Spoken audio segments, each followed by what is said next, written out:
안녕하세요. 대구부동산 스터디입니다. 8월 17일 일일 브리핑 해보도록 하겠습니다. 금리 인상 시사, 간밤에 미국 FOMC 의사록에서 나온 내용이죠. 금리 인상 더 할 수 있습니다. 미국이 할 수 있습니다. 한국 0.25% 올리나 마나 뭐 큰 차이는 있어 보이진 않지만 느껴지실까요? 대출 조여 시사, 말로만. 우리나라는 대출 조여라고 하지만 말로만, 실제로 계속 돈을 풀고 있었어요. 부동산 반등이 일어났던 이유도 결국 다시 돈 풀기에서 기인했다. 제가 어제 은행 네 군데를 다녀봤는데요. 여전히 한산하더라. 대출 창구 굉장히 한산했습니다. 부동산 분위기 요걸로 알 수 있어요. 요걸로. 궁금하시면 은행 한번 가보세요. 낮에 한번 가보시면은 대출 코너 은행마다 가보시면은 뭐 10년 전이나 지금이나 뭐 굉장히 많이 달라져 있죠. 은행 창구 업무, 세금을 낸다든지, 예금 통장을 만든다든지, 이런 창구들은 비교적 개수가 줄어들죠. 비교적이 아니고, 개수가 줄어들고 있고, 대출 창구만 굉장히 많이 늘어나 있지만, 대출 창구는 아직까지 여전히 한산하더라. 간밤에 뉴욕 증시가, 추가 금리 인상을 시사했습니다. 그리고 나스닥은 주저앉았어요. 인플레이션이 여전히 위협적이다라는 부분들. 22년 만에 최고 수준인 미국 현재 기준금리 더 올라갈 수도 있다. 더 올라갈 수도 있다라는 부분. 중국 뉴스도 종종 나오곤 하죠. 미국 증시보다 채권 시장을 더 위협한다. 미국 채권 시장 한번 살펴보면 미국 채권 시장은 10년 만에 국채 수익률이 15년 만에 최고치를 기록했습니다. 미국 10년물 차트 종종 올려드리도록 할게요.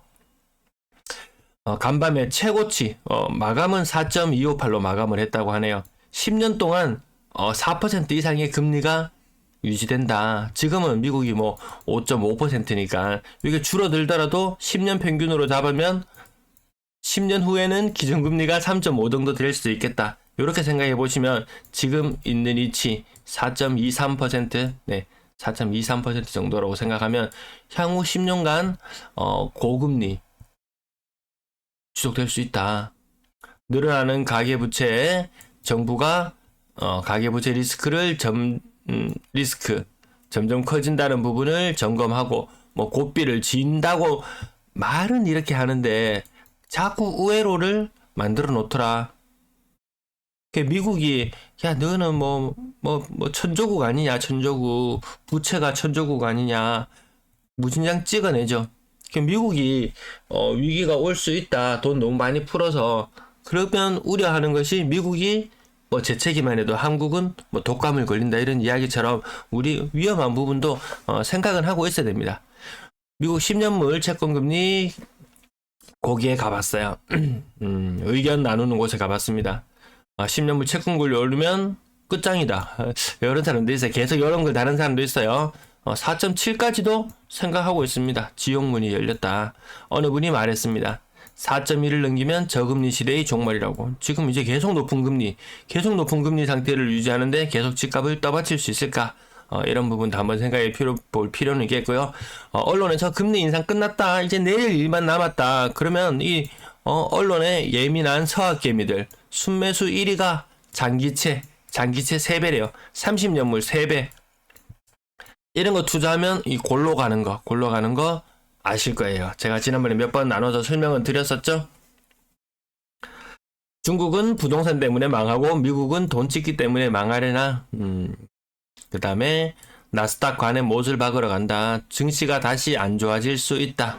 모건스탠 이야기 4.25% 채권금리 가면 나스닥 관에 못을 박는다. 이런 이야기도 있었나 봐요. 10년물이 4.26을 뚫었는데 나스닥이 생각보다 잘 버틴다. 이 안정적으로 이 수익을 얻을 수 있는데 이 위험한 자산에 이게 좀 이 상호 이런 관계가 있잖아요. 누군가가 구라를 치고 있다고 계속 이야기합니다. 그러면 이런 흐름들도 한번 살펴보실 필요는 있을 것 같고요. 요건 뭐지? 제가 필요한 것 같아서 달러 찍기, 부채 한도 늘리기, 법인세 감소, 기업 실적은 좋은 것처럼 보인다. 주가 버블을 부추긴다. 그리고 또 우리 같은 보통 사람들은 자꾸 말이 귀에 인이 박히도록 자꾸 말을 들으면 그것이 진리이냐. 나스닥은 무조건 우상향이다. 이런 것도 마치 진리처럼 이렇게 받아들여져 있죠. 어딘가에 아닌 것들이 있더라. 자, 매도 물량은 33,900개.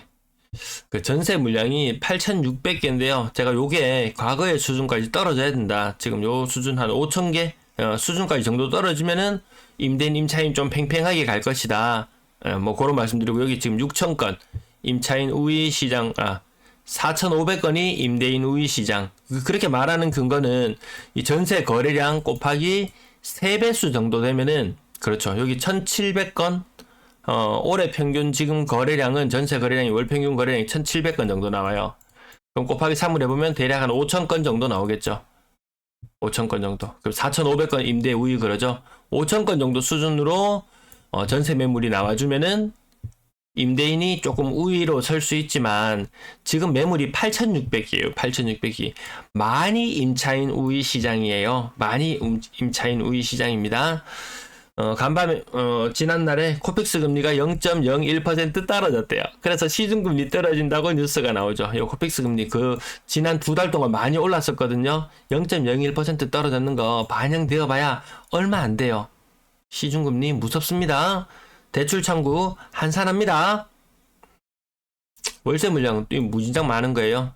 전체 임대 물량 개수나 아니면 임대 거래량이나 이런 거 견주어 봤을 때, 매매 시장뿐만 아니고 전세 시장 또한 임차인 우위 시장이다. 물론 일부 지역 점점 이 노후화되는 아파트, 그리고 쏠림, 학령 인구 감소로 인해서 쏠림은 더 심화되죠. 그 외에 애 놓고 좀 사는 사람들은 보면 그나마 좀 살만한 사람들이 애나 놓고 살지, 안 그러면 애들 숫자도 굉장히 적거든요. 그나마 조금 살만한 사람들의 그 쏠림, 뭐 학군지로의 쏠림, 이런 것들이 특정 지역의 전세 가격을 일부 크게 반등시키는 그런 효과도 있었지만, 그 또한 이 전체 시장에서 학군지라는 것도 그 범위가 아주 제한적이에요.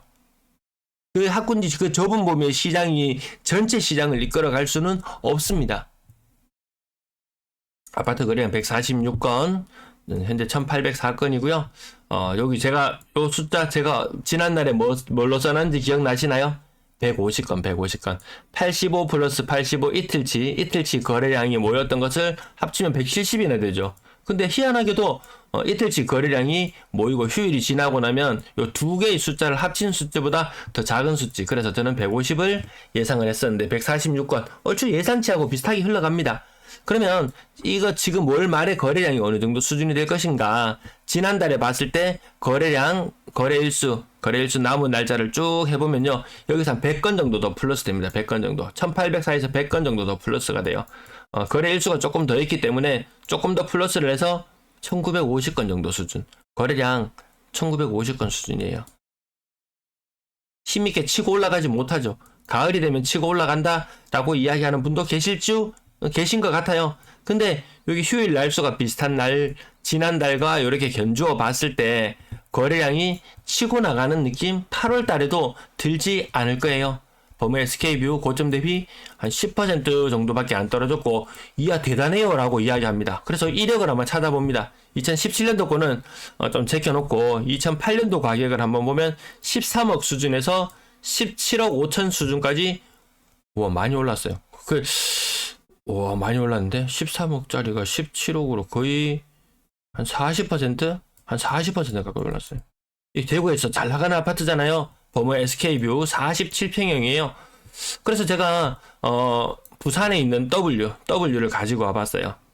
18억 7천. 거래 금액 비슷한가요? 18억 7천 비슷한가요? 2018년 가격이 7억 6천이었던 것이 18억 7천까지. 이거 한 10억 올랐거든요. 이거 상승률 치면은 한 120% 상승했을 거예요.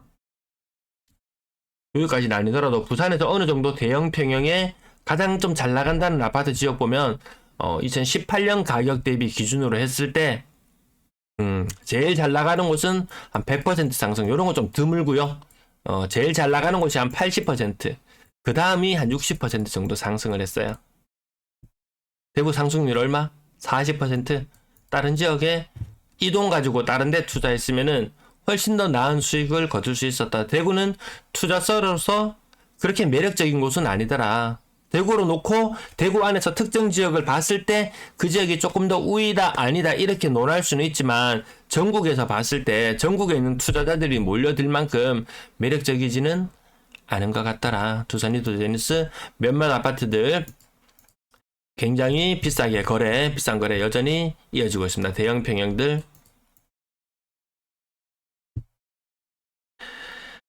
자, 이제 이렇게 대단해요. 여전히 몇십몇억 몇 개만 합쳐도 이거 돈 크잖아요. 궁전 매니저님 같은 거 한번 봅시다. 앞으로 재건축 시장이나 이런 향배가 어떻게 될지. 12억 천까지 갔던 것이 4억 4천만 원 떨어져요. 4억. 큰 거 4장이 날아갔어요. 큰 거 4장이. 7억 7천까지 떨어졌는데요. 가격 하락률 35% 정도 되죠. 그러면 공급이 없으면은 이 이야기 한번 해봅시다. 공급이 없으면은 기존 주택 가격이 뭐 폭등할 것이다. 2024년도 입주 물량 한 2만 개 되고 2025년도 1만 개 되고 2026년부터는 입주 자체가 없다. 공급 자체가 없다. 그러면요. 이게 이 순환이 되어야지 이게 가격이 뭐 폭등이 일어나지. 거래 정체될 때 어떤 현상 나타나는지 보셨죠? 새 집이 없다. 기존 사람들이 그 자리에서 그대로 머물러 산다. 사고 팔고가 없다. 거래량이 훨씬 더 줄어들 수 있는 그런 위험 요인도 있습니다. 집값이 정말 많이 올랐을 때는 분양이 활기를 치고 사고 일어나면 옆에 집 부수는 소리가 들리고 이런 시절에 그런 것들이 가능하더라. 직거래 건수 빼고요. 직거래 건수 빼고 또 최근 아파트 이 편에서 보면 6억 5천 이것도 많이 올랐어요. 아이파크 때문에도 놀라지만 얘 때문에도 놀라더라. 캐슬 골드파크 과거에 아이파크하고 거의 뭐 같이 쌍벽을 이루면서 워낙 대단지다 보니까 얘들이 같이 막 치고 올라가는 이런 모습들을 보여줬었는데 얘는 힘이 좀 덜하고 오히려 근래 흐름은 저 아이파크와 현대 아이파크와 이 편한 세상 범어 요 두 개가 상승률이 좀 반등률이 좀 괜찮게 나오는 것 같습니다. 월배 3정 그린고 포레스트 대단해요. 거의 6억에 육박해 가고 있습니다. 만춘 우방타운 1단지 가격 이 1997년식 아파트예요. 이런 오래된 아파트들 뭐 학군지고 나발이고 거의 고점 대비 거의 50% 45% 정도 빠지는 것 같은데요. 재건축성이 힘을 계속 쓸지는 미지수입니다. 인구수 대비 서울의 인구 950만, 아파트 한 170만 개, 대구 인구 240만 개, 크게 잡을게요. 요게 한 60만 개 정도 넘어갈 거예요. 요 숫자만 단순 비교해 놓고 보더라도 대구 아파트 많아요. 노후된 아파트도 많아요. 수당 알파시티 정한함 직거래권 제외하고요. 월성이 편한 세상 고점 대비 20% 정도. 요 가격 반등 좋잖아요. 5억 3,700. 요런 것들도 한창 때 전세 가격이 5억이었어요. 요거 지금 딱 요때하고 맞물리거든요. 맞물립니다. 남성 롯데캐슬 센트럴 스카이 24평형 네, 대단해요. 5억 3천. 복현자이 9평 5억 3천 대단해요. 대명령 센트럴 렐리프 5억 2천. 요 신축의 가격이 요 정도 5억 초반대. 분양권 가격은 지금 사고 이것저것 막 중도금 유의자나 이런 것들 섞여있는 것들 가격 감안하면 거의 한 6억 가까이 나오거든요. 가격이 부담스러워요. 6억 그런 집 살라 그러면 상당수의 사람들 대출 막 60% 70% 땡겨 받아야지 가능한 그런 돈이에요. 그 고금리 시대를 살아가면서 굳이 그럴 필요 있겠는가. 연봉이 1억 이상 찍고, 좀 벌이가 많이 괜찮다 하는 집, 그런 사람들 경우에, 좀 소유하고 이렇게 운영해 나가는 것이 가능하지, 아닌 경우도 많겠더라. 월배 2차 아이파크. 5억 1,500. 많이 반등해 있습니다. 요거 4억 초반까지 왔던 것이 정말 억소리 나게 올랐어요. 억소리 나게. 그럼 또 억소리 나게 한 번 더 오를 것인가? 이 고금리 시대에. 금리 2% 시대에 시중금리 막 2% 시대에 집값이랑 이제 시중금리 5% 되죠 거의. 대출자도 5% 시대에 집값이 같을 수 있을 것인가. 이거 앞부분에 제가 말이 많아져가지고 드리고 싶은 말씀들이 계속 많이 있다 보니까 이거 한 25% 정도 써두고 넘 지나갈게요. 장기동 코롱하늘채 4억 5,900. 동대구 우방 아이유쉘 4억 중반. 동대구 지역 좀 이름 있는 그런 아파트들 4억 중반. 물론 또 막 완전 또 뭐 더 저 후반으로 가는 가격 5억을 또 훌쩍 뛰어넘는 곳도 있지만 요 가격이면 동대구 지역에서 충분히 좀 산다, 내 좀 샀다 하는 사람들 수준. 월배 2차 아이파크 29평형이 4억 중반, 월성 푸르지오도 4억 중반까지 많이 올라갔네요. 3억 후반, 4억 초반 이런 거래들도 있었던 곳, 많이 올랐던 곳, 요 정도 가격대 아파트에서 많이 올랐던 곳 억 단위로, 적게 오른 곳은 한 5천만 원 정도 수준. 10%? 네, 10%. 평균적으로 10%. 잘 나가는 지역의 이야기. 나중에 오늘 제가 3억 이상만 주로 다뤄드리지만 3억 이하의 아파트들도 한번 여러분들 한번 살펴보세요. 여기 사이트 어디? 돈보점? 돈이 보인다. 돈이 보인다. 돈보점.co.kr. 요거 종종 참고로 제가 보여드리는 그 부분보다 훨씬 더 많은 부분들을 보셔야 됩니다. 저는 다 보고 이 시간 관계상 이 편성을 이렇게 좀 제한적으로 할 수는 있지만 여러분들은 다 같이 살펴보실 필요 있습니다. 특히 요 가격대 많이 무너지는 것들 여러분들 눈으로 보고 계시잖아요. 30%대 반등했다. 반등했는 거 누가 모르나. 근데 그게 제한이 있더라. 지금 브레이크가 걸려 있더라. 일부 삐쭉삐쭉 튀어 올라가는 아파트 이런 현상이라고 보시면 돼요. 여기 마이너스 30의 기준을 맞춰놓고 여기 다 모여라 눈코입. 네, 모여라 눈코입 모여들었다가 40%까지 이탈하는 애도 있었고, 심할 때는 마이너스 50%까지 하락하는 애들도 있었어요. 띄엄띄엄 있었어요. 반등할 때도 마찬가지. 지금 여기로 다시 거의 다 모여 있는 상태죠. 여기서 조금 더 반등하는 애도 있고 조금 더 많이 반등하는 애들도 나올 수 있겠죠. 근데 요거는 아주 정말 희소한 경우들이고 그런 것들을 제외해 놓고 딱 보면은 여기에 그냥 머물러 있어요. 금리에 따라서 사람들이 아주 예민하게 시장 상황에 맞게 그렇게 움직이고 있어요. 정말 돈이 나만 돌아가지고 어느 동네 가고 내가 오늘 이 동네 신고가 한번 써줄게. 그런 사람은 없더라는 거죠. 아주 치밀하게 계산하고 움직입니다.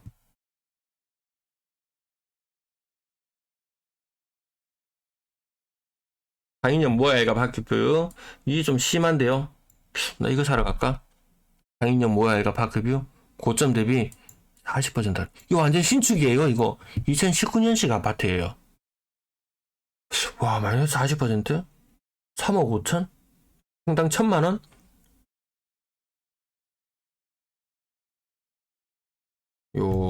요런 거 나오면 제가 야, 그 매력적이네요 하지만 30% 하락 나오는 거 가지고 매력적이라고 하잖아요. 그렇다고 가격 반등 시게 했는 아파트들 우와 대단해요.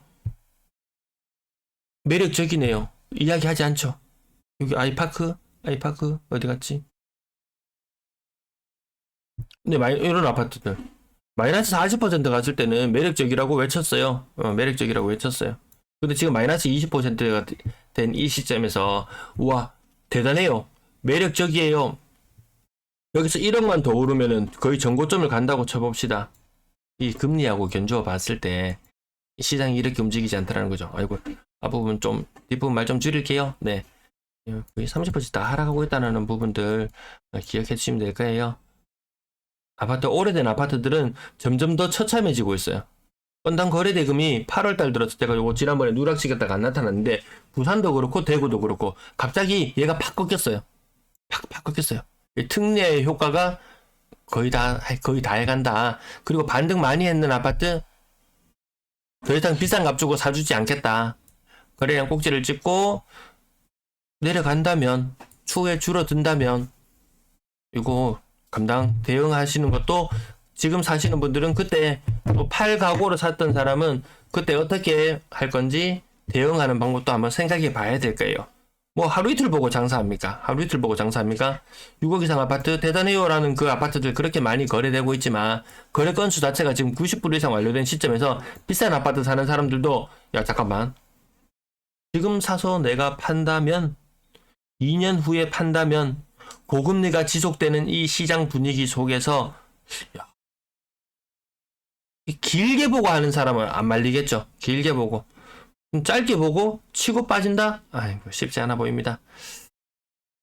네, 전세 거래량 오늘 많지 않다는 부분 오늘 요거 다뤄드렸죠. 여기 곱하기 3 해보시고 그 다음에 현재 매물의 개수를 한번 견주어 보시면은 될 것 같습니다. 일부 인기 있는 지역으로 쏠림이 심한 지역으로 가려고 한다. 그러면 값을 더 치르고 가면 됩니다. 전세 가격도 한 번씩 살펴보시고요. 오랜만에 방송 시간이 20분을 넘어가네요. 여기 뒷부분 차트만 보여드리고 마무리할게요.